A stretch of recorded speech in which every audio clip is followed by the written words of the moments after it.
त्याला आपण काय मल्टिप्लिकेशनचं चिन्ह सांगूया. बघा इथं मायनसचं चिन्ह आहे, -5 आणि +4 याचं मल्टिप्लिकेशन करतो म्हणजे -5 × 4 असा त्याचा अर्थ होतो. ठीक आहे. आता लक्षात ठेवा जेव्हा कधी दोन्हीपैकी इथं कोणतं चिन्ह नाही म्हणजे प्लसचं चिन्ह आहे. ठीक आहे. त्याच्यातलं मायनसचं चिन्ह इथे वापरायचं. 5 चौक 20. याचा अर्थ काय होतो माहिती का? याचा अर्थ असा होतो की माझ्याकडे 4 व्यक्तींचं A B C आणि D नावाच्या व्यक्तीचं 5-5 रुपये कर्जच आहे. प्रत्येकाचं 5 रुपये 5 रुपये 5 रुपये 5 रुपये आणि हे कर्ज असल्यामुळे प्रत्येकाला मायनस चिन्ह म्हणून 5 चौक 20 असा त्याचा अर्थ होतो. लक्षात येते आलं सगळ्यांचं की बाबा हे कर्ज जे 4 माणसाकडून मी घेतलं ते कर्ज आहे म्हणून मायनसचं चिन्ह. आणि मग याचे 4 माणसाचं असल्यामुळे 4 पट 5 चौक 20 कर्जाचाच फॉर्म आला. ठीक आहे. म्हणून एकाला मायनसचं चिन्ह असलं की मायनस × प्लस आखरी काय आलं मायनस आलं. दुसरं बघा इथं प्लस आहे. पुन्हा बघा 5 व्यक्तीचं 4-4 रुपये कर्ज आहे. आता व्यक्ती किती झाले हो 5 झाले म्हणजे A B C D आणि E वाला एक व्यक्ती आणि प्रत्येकाचं 4 आहे 4 4 4 4 4 पंचे 20 पण प्रत्येकाचं कर्ज आहे म्हणजे किती काय असेल इथं चिन्ह कोणतं असेल मायनसचं चिन्ह असेल. किती 4 पंचे 20 म्हणजे -20 आले. मग आता इथं म्हणूया का इथे मायनसचं चिन्ह असलं तरी मायनसचं चिन्ह लावावं लागतं. दोन्हीपैकी एक इथं पण मायनसचं चिन्ह असेल तरी मायनसचं चिन्ह लावावं लागते. आता तिसरी गोष्ट बघा मी काय म्हणत आहे की मायनस काय होत असते गुणाकारात प्लस 5 चौक 20 मायनस प्लस हे रूलच पाठ करून करायचं. Minus plus. ठीक आहे. आता दुसरं गणित बघा.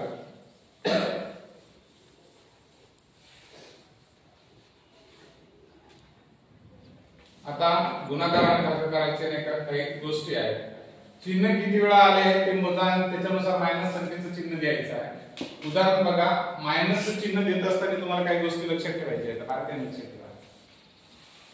मायनसचं चिन्ह 0 वेळा आलं 2 वेळा 4 वेळा 6 वेळा 8 वेळा 10 वेळा किंवा 12 वेळा आल्यास प्लसचं चिन्ह द्यायचं. उदाहरणार्थ कसं म्हणतो आता बघा की -2 गुणिला -2 बघा की मायनसचं चिन्ह ना 2 वेळा आलं बाळा 1 2 तर त्याने काय सांगितलं 2 वेळा आलं तर चिन्ह कोणतं द्यायचं इथं प्लस म्हणजे बेदोनी 4 प्लसचं चिन्ह झालं.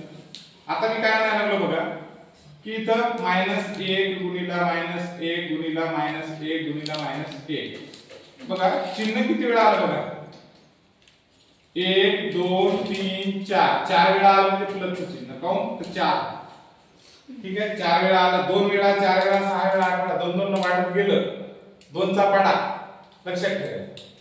तर चिन्ह किती वेळा 1 2 3 4 म्हणून प्लसचं 1 गुणिला 1 गुणिला 1 1 1 1 प्लस येतात. लक्षात येते किंवा तुम्ही असं जर म्हणलं -2 गुणिला -2 गुणिला -2 गुणिला -2 किती वेळा झालं 1 2 3 4 4 वेळा आलं तर आपल्याला पाहिजे किती 4 वेळा जर आलं तर प्लसचं चिन्ह वापरायचं. लक्षात द्यायचं. पुन्हा लक्षात ठेवा जर असे 6 अंक आले समजा -2 गुणिला -2 गुणिला -2 गुणिला -2 गुणिला -2 गुणिला -2 किती वेळा 1 2 3 4 5 6 वेळा आले. 6 वेळा आले की नाही 6 वेळा आलं मग इथे येणार उत्तर प्लस वाढत असेल. तर लक्षात ठेवा जर चिन्ह अशा गुण्यामध्ये 2 4 6 8 10 12 आले तर कोणतं चिन्ह वापरायचं प्लस वाला. पण आता इकडे बघा मायनस आणि मायनस इथं 2 वेळा आलं म्हणून इथलं उत्तर बेदोनी 4 इथलं नाही का उत्तर 5 1 2 3 4 5 वेळा आलं.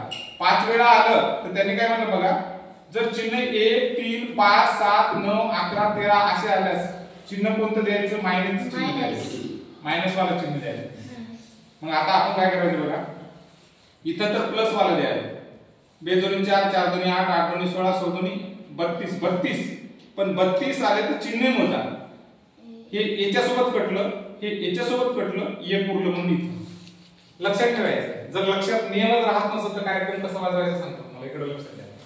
-2 गुणिला -2 गुणिला -2 गुणिला -2 गुणिला -2 हे कळत नसतं काय नाही मी पाठ केलेले नियमच लक्षात याच्यासोबत हे चिन्ह गेलं, याच्यासोबत हे चिन्ह गेलं तरी एक उरलं, म्हणून येणाऱ्या उत्तराला मायनस देऊन टाकायचं.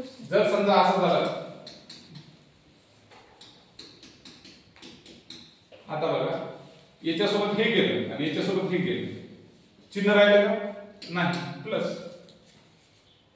लक्षात येईल ना सगळ्यांच्या? आता बघा इथं इथं किती आहे? 1 2 3 4 5. 5 वेळा म्हणजे नाही का काय आहे? 5 वेळा आहे ना? 5 वेळा आहे तर मायनस चिन्ह द्यावं लागेल की? पहा याच्यासोबत हे कटलं, याच्यासोबत हे कटलं, एक उरलं म्हणून हे इथे ठेवलं. पुन्हा बघा याचा अर्थ गुणाकार करू. 2 त्रिक 6, 6 चौक 24, 24 आलं तर मायनस की प्लस? याच्यासोबत हे कटलं, एक उरलं, याला मायनस. लक्षात येत आहे कशा पद्धतीने? हा नियम पक्का लक्षात ठेवायचा गुणाकारामध्ये. तर दोन गोष्टी पक्का लक्षात ठेवायच्या की 0 2 4 6 8 10 12 अशा पद्धतीत मल्टिप्लिकेशन आलं दोनच्या पाड्यात. ठीक आहे, तर समजायचं चिन्ह कोणतं द्यायचं? प्लस. जर आपल्या विषम संख्या 1 3 5 7 9 11 13 असं जर आलं समजा तर चिन्ह कोणतं द्यायचं?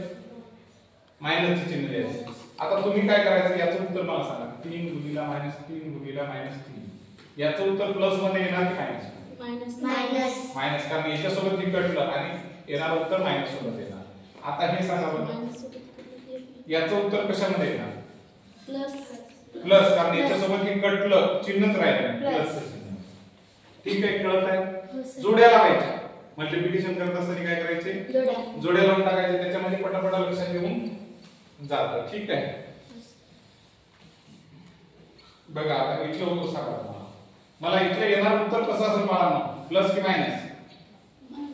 एक मी म्हटलं होतं ना, एक आहे ते एक द्यायचं. इथं मायनसचं चिन्ह, इथं दोन्ही प्लस आहे, प्लस आहे आणि इथं मायनस मायनस प्लस. तर बघा 4 पंचे -20 झाले, 4 पंचे -20, 4 पंचे +20 आणि 4 पंचे +20. ठीक आहे, त्याच्यानंतर बघा थोडेसे उदाहरण द्या.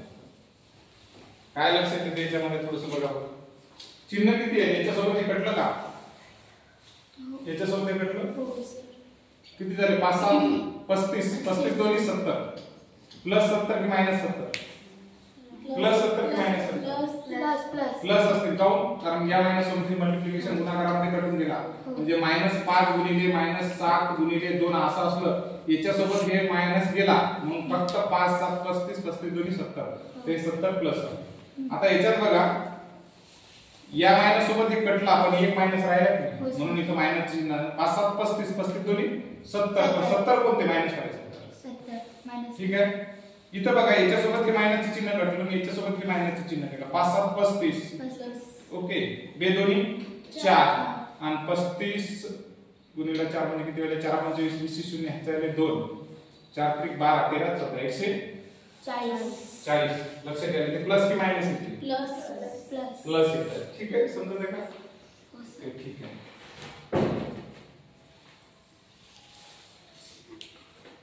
इथं बघा काय झालं?